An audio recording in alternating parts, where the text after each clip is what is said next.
இன்னைக்கு விஜய் சேதுபதி வந்து அதாவது பயங்கரமா தெறிக்க விட்டுட்டாரு, பிளாஸ்ட் பண்ணிட்டாரு, மரண மாசு அப்படின்லாம் கண்டிப்பா சொல்ல முடியாது. ஆனா இவ்வளோ நாளா வந்து ஒரு கடமைக்கு வாங்கின சம்பளத்துக்கு இத்தனை மணிக்கு காய்ச்சிட்டு வந்திருக்கு, இத்தனை மணிக்கு கொடுத்தோம், பேசணும், இந்த டைலாக் சொல்றாங்க, அதை வந்து லேசியா மொக்கையான ஒரு டைலாக் டெலிவரி ஒரு டோன்ல பேசிட்டு எப்படா வீட்டுக்கு போவோம் அப்படின்னு பண்ணிட்டு இருந்த ஹோஸ்ட் வந்து இன்னைக்கு கொஞ்சம் வந்து இவர் திட்டாருன்றதுக்காக சொல்ல வரல, பேசுறதுலேயே பார்த்தீங்கன்னா ஒரு ஃப்ளோ இருந்துச்சு, ஒரு ஒரு நேச்சுரலாக இருந்துச்சு. யாரோ அப்படியே வந்து கேட்கறத மட்டும் பேச ரோபோட் மாதிரி இல்லாமல் ஒரு மாதிரி என்ன சொல்கிறது, ரொம்ப ஒரு ஒரு ஃப்ரீ ஃப்ளோயிங்காக எப்படி சில மொக்கப்படமாக நடிச்சுட்டு டக்குன்னு விஜய் சேதுபதி ஒரு ஹிட் கொடுப்பார்ல, அந்த மாதிரி வந்து ஒரு ஃபுல் விஜேஎஸ் மோடில் இருந்துச்சு இன்னைக்கு ஷோ வந்து. சில பேரை தேவையான விஷயங்களுக்கு திட்டினாரு, சில பேரை தேவையில்லாத விஷயங்களுக்கு ரொம்ப கன்ஃபியூஸ் பண்ணி விட்டாருன்னு சொல்லலாம். அண்டு என்ன ஏதுன்றதை விளாரியாக பார்ப்போம். வெள்ளிக்கிழமை நிகழ்வுகள்னு சொல்லி காமிச்சாங்க, அதில் அந்த நிகழ்வு என்னன்னு பார்த்தா அந்த கரும்பு முடிச்ச நிகழ்வு வந்து இந்த பார்வதியும் கமருதினும் ரீயூனியன் ஆயிட்டாங்க. ஸோ அந்த ஒரு விஷயம்தான். நல்ல மாட்டுக்கு ஒரு சூடு, இதில் யார் மாடு யாருக்கு சூடு அப்படின்றத வந்து நீங்களே முடிவு பண்ணுங்க, அதை உங்கள்கிட்ட விட்டுறேன். ஆனால் இந்த உலகத்திலேயே மிகப்பெரிய ஓல் என்ன தெரியுமா? கெட்ட வார்த்தை தான் இருந்தாலும் மன்னிச்சுக்கோங்க, ஆனால் வேற எப்படி அதை எக்ஸ்பிளைன் பண்ணுறதுன்னு தெரியல. இந்த உலகத்திலே மிகப்பெரிய ஓடு வந்து வேற மாதிரி பழகிட்டு மனசுக்குள்ள ஆசையெல்லாம் வச்சுக்கிட்டு இல்லை வேற மாதிரி இன்டென்ஷன்ஸ் டபுள் மீனிங் இப்படிலாம் இருந்துட்டு இனிமேல் நீ நானும் ஃப்ரெண்ட்ஸ் அப்படின்றாங்கல்ல, இதுதான் வந்து சரியான காமெடி.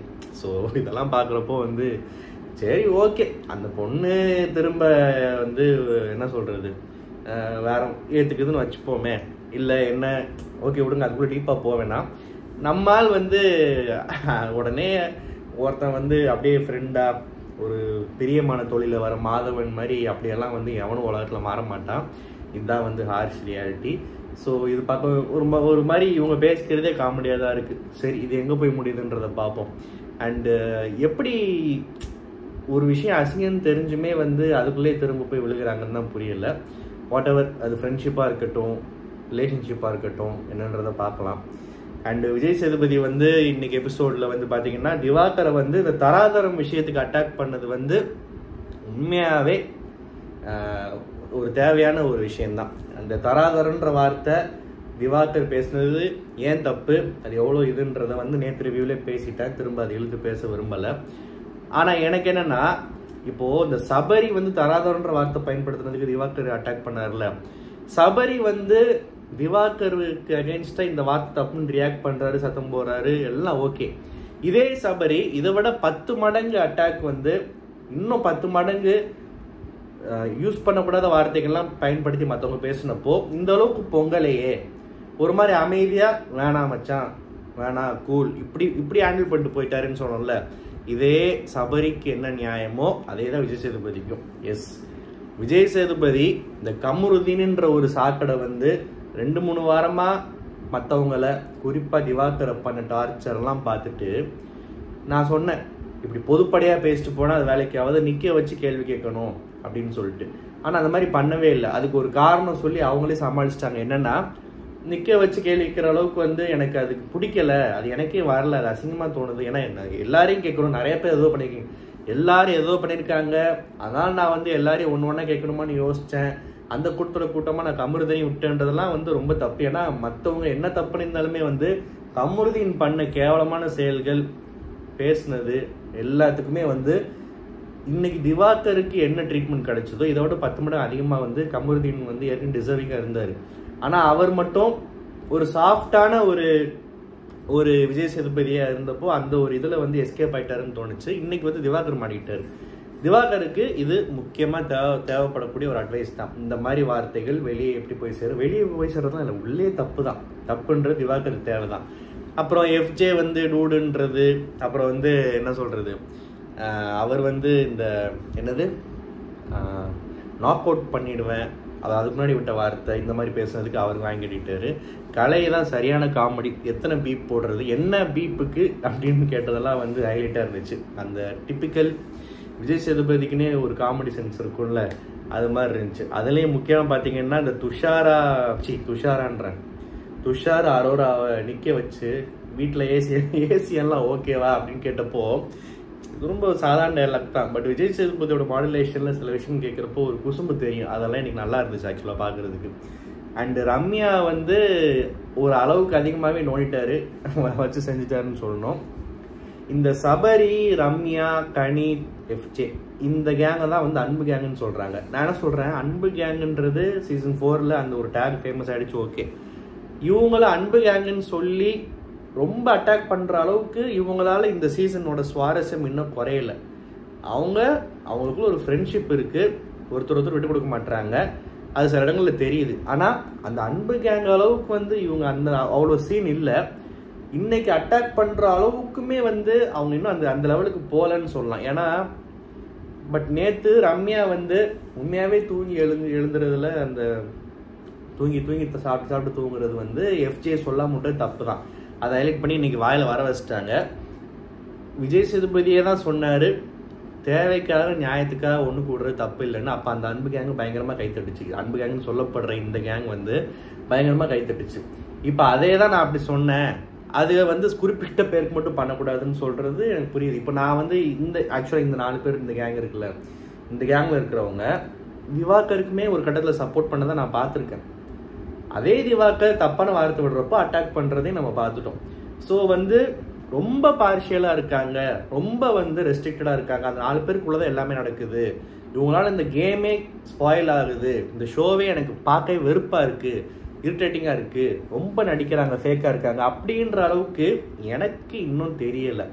பட் ஸ்டில் அந்த லெவலுக்கு போயிடக்கூடாதுன்றதுக்காகவே யாருக்குமே இங்கே யாருக்கு தங்கச்சி, அண்ணன், அத்தை, பையன், குழந்தை இதெல்லாம் கிடையாது, அதை புரிஞ்சுக்கோங்கன்னு சொல்லிட்டு கொஞ்சம் ஒரு விழிப்புணர்வு மாதிரி பேசிட்டாங்க. அது வரைக்கும் சந்தோஷம். ஆனால் ஒரு ரொம்ப நிறைய அட்டாக் பண்ண மாதிரி தான் தோணுச்சு எனக்கு. இதை பற்றி நிறைய கருத்து இருக்கும், பட் எனக்கு இப்போதைக்கு இதுதான் தோணுச்சு. அண்ட் இந்த பிரவீன் வந்து திவாகர் ரீல்ஸ் பண்ண அவங்களுக்கு என்ன பிரச்சனை, பின்னாடி யாரெல்லாம் கிண்டல் பண்ணிங்க என்ன பண்ணிங்கன்றது கேட்டாங்க. வினோத்தை இன்னும் நல்லா ஸ்ட்ராங்காக கேட்டிருக்கலாம். ஏன்னா முக்கால்வாசி விஷயம் வந்து வினோத்து தான். சத்தம் போடுற விஷயத்துலேயும் அவர் கேஸ் இருக்குது, வார்த்தை விடுறதுலேயும் கேஸ் இருக்குது, திவாகர் ஏதாவது பண்ண நோன்றதுலேயும் அவர் கேஸ் இருக்குது. ஸோ வினோத்தை வந்து இன்னும் நிறையா கேள்விகள் கேட்டிருக்கலாமோ அப்படின்னு தோணுச்சு. பிரவீனை மட்டுமே கேட்டு விட்டுட்டாங்க. அண்டு கம்முனுதுன்னு இந்த வாரம் ஒன்றுமே பண்ணலையாம். அது வந்து உடனே, அதாவது இது எப்படி தெரியுமா இருக்குது, ஒருத்தன் வந்து 2-3 வாரமாக நிறையா கொலை பண்ணிட்டான். அந்த கொலை பண்ணதுக்கு அவனுக்கு ஜெயில் தண்டனை கொடுக்கவே இல்லை, மன்னிச்சு விட்டாங்க. மன்னிச்சு விட்டதுனால இந்த ஒரு வாரம் வந்து கொலை பண்ணாமல் இருந்துட்டான். ஸோ உடனே நல்லவன் ஆகிட்டான் அவன். அந்த மாதிரி இது என்ன மொக்கையாக இருக்குல்ல எனக்கு தோணுது. பரவாயில்ல விடுங்க. அது மாதிரி ஒருத்தன் ஒரு வாரம் அமைதியாக இருந்துட்டான்னு வந்து, அதுவும் முழுசான அமைதியெல்லாம் இல்லை, இன்னும் திவாகர் நோண்டிக்கிட்டு சில விஷயம் பண்ணிட்டு தான் இருக்காரு. பார்வதி கூடலாம் முட்டிக்கிச்சு, அதெல்லாம் பண்ணதான் செஞ்சார். 1-2 விஷயம் இருக்குது, பெருசாக ஒன்றும் இல்லைன்னு சொல்கிறாரு. சரி, விஜய் சேதுபதி வந்து போன வாரம் கமருதீனை திட்டினாரு, இந்த வாரம் பாராட்டினாரு, அது அவர் இஷ்டம்னே வச்சுப்போமே. இந்த நல்லவரை பாராட்டினதுக்கு இந்த கூட்டத்தில் ஒருத்தன் தனியாக தெரிஞ்சான், எங்கேருந்தோ எங்கேருந்து வந்தானே தெரில, காட்டுத்தனமாக கை தட்டுறான் கமருதீனுக்கு. யாரா இவன்லான்னு சத்தியமாக புரியல. அதுவும் வியானா வந்து கமருதீனுக்கு நீங்கள் சில விஷயம் இதை பண்ணிட்டு அதை பண்ணிட்டு இதை பண்ணிட்டீங்கன்னா நீங்கள் நல்ல பிளேயர். எனக்கு அந்த மாதிரி நிறைய பேர் இருக்காங்க. இப்போ வந்து சில பேர்லாம் சொல்லலாம், இப்போது பாலாஜி, முருகதாஸ், அசீமெல்லாம் கூட ஏதோ ஒரு லிஸ்ட்டில் சேர்த்துடலாம். இதை கொஞ்சம் இப்படி பண்ணிட்டீங்க, இதை திருத்திக்கிட்டீங்க, இதெல்லாம் கொஞ்சம் கண்ட்ரோல் பண்ணிட்டீங்கன்னா, இந்த மாதிரி விஷயங்கள்லாம் மாற்றிட்டீங்கன்னா நல்ல பிளேயர். கமருதீன்லாம் எந்த ஆங்கிள்லேயுமே நல்ல பிளேயர்னு சேர்க்கவே முடியாது. அப்படி ஏதாவது ஒரு ஆங்கிள் உங்களுக்கு தெரிஞ்சு இந்த விஷயத்தில் இவர் ரொம்ப நல்லா பண்ணார். ஆக்சுவலாக இவர் இதில் ரொம்ப நல்ல ஒரு திறமசாலி, நல்ல ஸ்போர்ட்டிவாக எடுத்துக்கிட்டாரு, நியாயமாக பேசினார். அவர் கோவம் இருக்கிற இடத்துல தான் குணம் இருக்கும். இந்த மாதிரி கர்மம் முடித்த டயலாகெல்லாம் வந்து இந்த கமருதீனுக்கு நீங்கள் வந்து மேட்ச் பண்ணுற மாதிரி ஏதாவது ஒரு சம்பவம் இருந்தால் சொல்லுங்கள், நான் ஒத்துக்கிறேன். கமருதீன்லாம் என்ன பண்ணாலுமே இன்னுமே வந்து திரும்ப விட்ட பேரை பிடிக்கிறதுக்கு ரொம்ப கஷ்டம். அண்ட் நல்ல பிளேயர்லாம் தயவுசெஞ்சு சொல்லி அந்த நல்ல பிளேயர்ன்ற டேர்மை வந்து கேவலப்படுத்திடாதீங்க. ஸோ இதுக்கு வந்து இன்னொருத்தன் இதே கூட்டத்தில் வந்து அதே ஆள் தான் திரும்ப வந்து பயங்கரமாக எழுந்துட்டு கை தட்டிக்கிட்டு இருக்காங்க ஒரு கேமராவில், ஒரு ஷாட்டில் தெரிஞ்சுது. ஸோ இதெல்லாம் பார்க்குறப்போ வந்து என்னடா அவ்வளோ ஈஸியாக இன்றைக்கி திவாகருக்கு எவ்வளோ ஒரு ஆடு விட்டீங்க இந்த ஒரு வார்த்தைக்கு, சபரி எவ்வளோ பேசுகிறீங்க, சபரி வந்து இவ்வளோக்கும் திவாகர் சொன்ன அந்த வார்த்தை கோவப்பட்டு கத்துனா அதுக்கே வந்து இவ்வளோ பேசுகிறீங்க. ரம்யா வந்து பாரபட்சமாக இருக்குது, ஒரு மாதிரி அடங்கி போயிருக்கு, தன்னோட உள்ள வெளியே கேரக்டர் பற்றிலாம் பேசுறீங்க, எவ்வளோ பேசுகிறீங்க. பார்வதி சிரிச்சா எவ்வளோ நோண்டுறீங்க. உள்ள ஒருத்தன் ஒரு பெரிய அதாவது நான் தான் சொன்னேன்ல, பேசும்போதே மூஞ்சி வந்து ஒரு மாதிரி ஒரு அருவருப்பான இதுக்கு போகுதுன்னு, அவ்வளோ அருவருப்பான ஒரு விளையாட்டு விளையாண்டுட்டு திட்டும் வாங்காமல் ஜஸ்ட் ஒரு வாரம் வந்து 2-3 நோஸ் கட் மட்டும் வாங்கிட்டு இன்னைக்கு உடனே அந்த நல்லவர் ஆயிட்டாருன்ற மாதிரி வாங்குற பேர் வாங்கினா உடனே கை தட்டிடுவீங்களாடான்னு சொல்லிட்டு ஆச்சரியமாக இருந்துச்சு. சரி, இது எத்தனை நாளைக்கு நினைக்குதுன்னு பார்ப்போம். இல்லாட்டி வந்து இதுக்கு மேலே ஃப்ரேம் பை ஃப்ரேம் நீ எவ்வளோ அமைதியாக இருந்தாலுமே நீ ஃபேக்குன்றது தெரிஞ்சு போச்சு. இது எப்படி போகுதுன்னு பார்ப்போம். அண்டு இந்த கேங் பற்றி ரொம்ப இந்த கேங் பற்றி நிறைய பேசுனாங்க. ஆனால் ஒரு விஷயம் பிடிச்சிருந்துச்சு, இங்கே எவனுக்கும் தங்கச்சி இல்லை, அது இல்லை, இது இல்லைன்றது பிடிச்சிருந்துச்சு.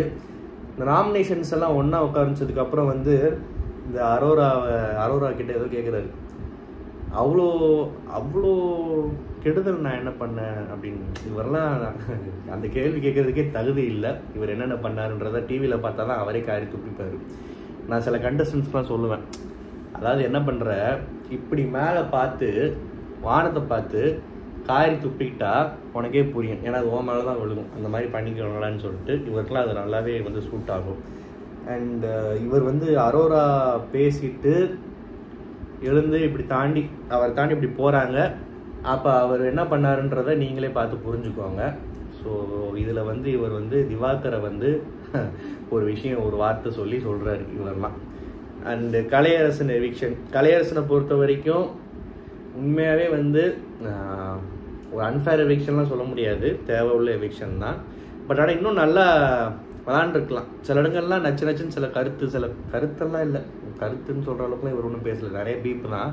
ஆனால் சில விஷயங்கள் சில பாயிண்ட் எல்லாம் தெளிவாக நிறையா பேசியிருக்காரு. அதாவது என்னப்பா அகோரி சாமியார்னு கலாய்க்கிறாங்க, என்னத்தை பண்ண போகிறான் அப்படின்ற மாதிரி ஒரு இமேஜோட வந்த கலையரசன் வந்து அப்படிலாம் கிடையாது, நீங்கள் ஆளுக்கும் இதுக்கும் சம்மந்தமே இல்லை, நானும் தெளிவாக ஆடக்கூடியவன், எனக்கு எல்லாமே புரியும், நான் ஒன்றும் முட்டாள் இல்லைன்னு சொல்லிட்டு நல்லா ப்ரூவ் பண்ணி நல்லா தான் சில விஷயம்லாம் பண்ணார்.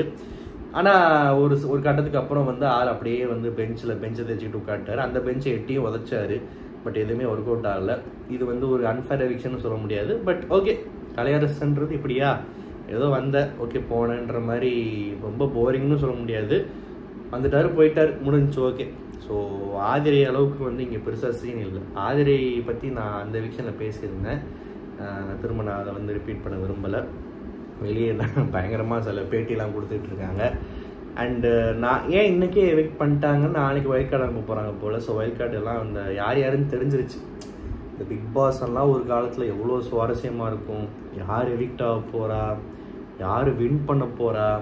வைல்ட் கார்டெல்லாம் ரொம்ப ரேண்டமாக டக்குன்னு வருவாங்க, மியூசிக் வரும், நமக்கே தெரியாது. அங்கே இருக்கிற மாதிரி பிக் பாஸ் வீடு மாதிரி நம்ம ஃபீல் பண்ணி பார்த்துட்ருப்போம், யாரா வைல்ட் கார்டுன்னு சொல்லிட்டு. இப்போ எல்லா கருமும் லீக் ஆயிடுது. இதை லீக் பண்ணுறவனுங்க வந்து தன்னை ஒரு பெரிய ஈவெண்ட்டுக்கு காமிச்சிக்கிறதுக்காகவே லீக்கும் பண்ணிடுறானுங்க. இந்த கலாச்சாரம் வந்து என்னைக்கு முடியும்? இது எங்கே முடிய? இதுதான் இப்போ ட்ரெண்டு. எல்லாருக்குமே எல்லாத்தையும் சீக்கிரம் தெரிஞ்சுக்கணும், வாழ்க்கையில் எந்த சுவாரஸ்யம் இல்லாமல் போயிடும். ஸோ இது வந்து பிக் பாஸ்க்கும் பொருந்தும், வாழ்க்கையில் நிறைய விஷயத்துக்கு பொருந்தும். இந்த ரிவ்யூ உங்களுக்கு பிடிச்சிருந்தா மறக்காம சேனல் சப்ஸ்கிரைப் பண்ணுங்கள். நன்றி, வணக்கம்.